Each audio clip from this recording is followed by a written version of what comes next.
இந்த என்னாகம புஸ்தகத்தில் நீங்கள் வாசிக்கும் பொழுது இஸ்ரவேல் ஜனங்களை எப்படி ஆண்டவர் அற்புதமாய் நடத்தினார், என்னென்ன அற்புதங்கள் அவர்களுக்கு முன்பதாக செய்யப்பட்டது, எந்தெந்த ராஜாவின் சேனைகளை அவர்கள் தோற்கடித்தார்கள் என்றெல்லாம் எழுதப்பட்டிருக்கிறது.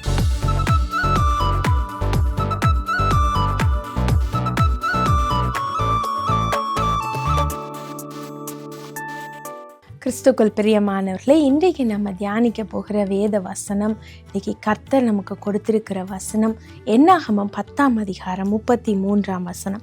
அதில் இவ்வாறாக எழுதப்பட்டிருக்கிறது: கர்த்தருடைய உடன்படிக்கை பெட்டி அவர்களுக்கு இளைப்பாறும் ஸ்தலத்தை தேடி காட்டும்படிக்கு அவர்கள் முன் சென்றது. இந்த என்னாகம புஸ்தகத்தில் நீங்கள் வாசிக்கும் பொழுது இஸ்ரவேல் ஜனங்களை எப்படி ஆண்டவர் அற்புதமாய் நடத்தினார், என்னென்ன அற்புதங்கள் அவர்களுக்கு முன்பதாக செய்யப்பட்டது, எந்தெந்த ராஜாவின் சேனைகளை அவர்கள் தோற்கடித்தார்கள் என்றெல்லாம் எழுதப்பட்டிருக்கிறது.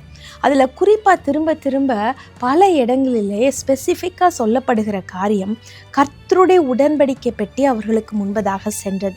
ஒரு இடத்துல அவங்க எல்லாரும் கேம்ப் பண்ணணும் அப்படின்னு சொன்னால் கர்த்தர் எங்கே சொல்லுகிறாரோ அங்கே தான் அவர்கள் இருப்பார்கள். அந்த இடத்துல கர்த்தருடைய பிரசன்ன மேக ஸ்தம்பமானது இறங்கி அங்கே நிற்கும் பொழுது இவர்களும் அந்த இடத்துல போய் இருப்பார்கள். என்றைக்கு மேகஸ்தம்பம் எழும்புதோ அன்றைக்கு தான் அவர்களும் திரும்பவுமாக கிளம்புவார்கள். இப்படியாக இஸ்ரவேல் ஜனங்களை ஆண்டவர் 40 வருஷம், ஒரு நாள் 2 நாள் அல்ல, 40 வருஷம் வனாந்திரத்தில் நடத்தி இருக்கிறார். அப்போ நீங்கள் யோசித்து பாருங்களேன், அவர்கள் இளைப்பாறும் இடத்தை தேடி சென்றது அப்படின்னு சொல்லும் பொழுது, கர்த்தருடைய உடன்படிக்கை பெட்டின்னு சொல்லும் பொழுது அது என்னத்தை குறிக்கிறது? கர்த்தருடைய உடன்படிக்கை பெட்டி கர்த்தருடைய பிரசன்னத்தை குறிக்கிறது. கர்த்தருடைய உடன்படிக்கை பெட்டி அவர்களுக்கு முன்பதாக செல்லுதுன்னா ஆண்டவருடைய பிரசன்னம் அவர்களுக்கு முன்பதாக செல்லுது என்று அர்த்தம். இளைப்பாறும் இடம் என்று சொல்லும் பொழுது 6 லட்சம் மக்கள் மாத்திரம் 6 லட்சம் புருஷர்கள், அப்போ அவருடைய மனைவிகள், பிள்ளைகள், அப்படி சொல்லும் பொழுது கிட்டத்தட்ட 15-20 லட்சம் மக்கள் ஒரே இடத்துல தங்கக்கூடிய ட்ரைபா, அதாவது கோத்திரமாக அவர்கள் டென்ட் போட்டு அங்கே குடியிருக்க, சத்துருக்களுடைய இடத்துலேருந்து சத்துருக்கள் யாரும் தொடாதபடிக்கு பாதுகாக்கப்பட, எந்த விதமான தீங்கும் அவர்களை அணுகாதபடி ஒரு சேஃபான பிளேஸில் அவர்கள் கேம்ப் பண்ணுவதற்கு, ஒரு பாதுகாப்பான இடத்துல அவர்கள் தங்குவதற்கு ஸ்தலத்தை தேடினது ஒரு மனுஷன் அல்ல, அல்லது நம்ம இப்போ யூஸ் பண்ணுறது போல் ஜிபிஎஸ்லாம் கிடையாது. ஆண்டவராகிய கர்த்தரே அவர்களுக்கு முன்பதாக சென்றார். அவருடைய பிரசன்னம் அவர்களுக்கு முன்பதாக சென்றது. அதனால தான் பிரியமானவர்களே, ஆண்டவர் மோசேட்டு சொல்லும்போது சொன்னார், என் சமூகம் உனக்கு முன்பதாக செல்லும், நான் உனக்கு இளைப்பாறுதலை தருவேன் என்று சொன்னார்.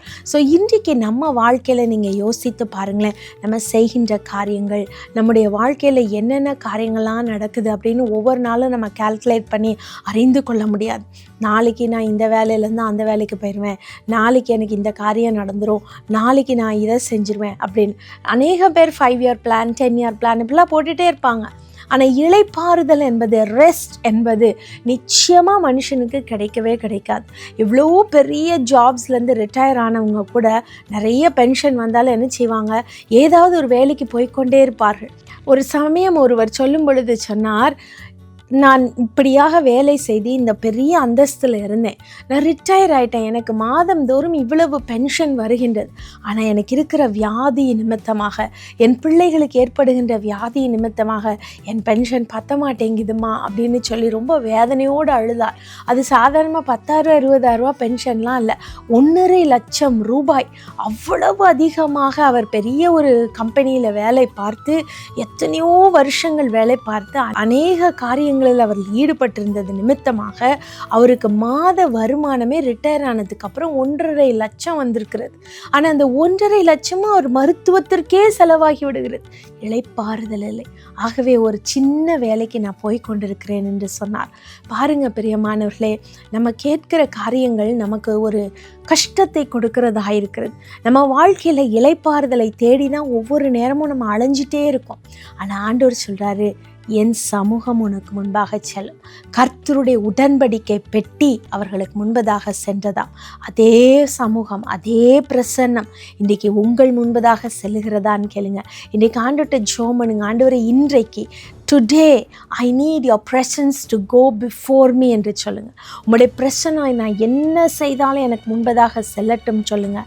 கர்த்தர் உங்களுக்கு முன்பதாக சென்று உங்களுக்கு இளைப்பாறுதலை கொடுப்பார். நாம் செபிப்போமா? ஆண்டவரே, இந்த நாளில் இதை செய்து கேட்டுக்கொண்டிருக்கிற அருமையான பிள்ளைகளுக்காக நான் செபிக்கிறேன் அப்பா. அப்பா, அவருடைய வாழ்க்கையில் இளைப்பாறுதல் இல்லாமல் இதை செய்தேனே இது ஃபெயிலியர், அதை செய்தேனே அது ஃபெயிலியர், நான் என்ன பண்ணுவேன் ஆண்டவரே, என்னுடைய தொழில் நஷ்டமாகி விட்டது ஆண்டவரே, நான் என்ன செய்வேன், நான் உழைக்காமல் இல்லையே அப்படின்னு சொல்லி கண்ணீரோடு இருக்கிற பிள்ளைகளுக்கு இயேசுவின் நாமத்தில் இளைப்பாறுதல் உண்டாகட்டும். அவர்கள் எங்கு சென்றாலும் தேவ தயவு மனுஷருடைய கண்களில் அனுகூலமும் கிடைக்கிறதற்காக உம்முடைய சமூகம் அவர்களுக்கு முன்பதாக செல்லட்டும் அப்பா. May your presence go with them, before them, Lord Jesus.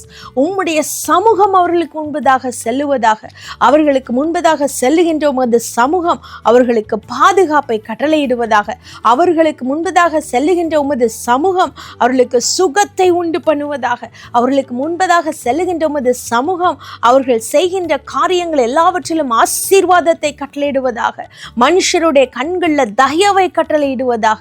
நீர் அவர்களுக்கு இளைப்பாறும் காலத்தை உண்டு பண்ணுமப்பா, இளைப்பாறும் காலத்தை உண்டு பண்ணும். இயேசுவின் நாமத்தில் ஜெபிக்கிறோம் நல்ல பிதாவே, ஆமென்.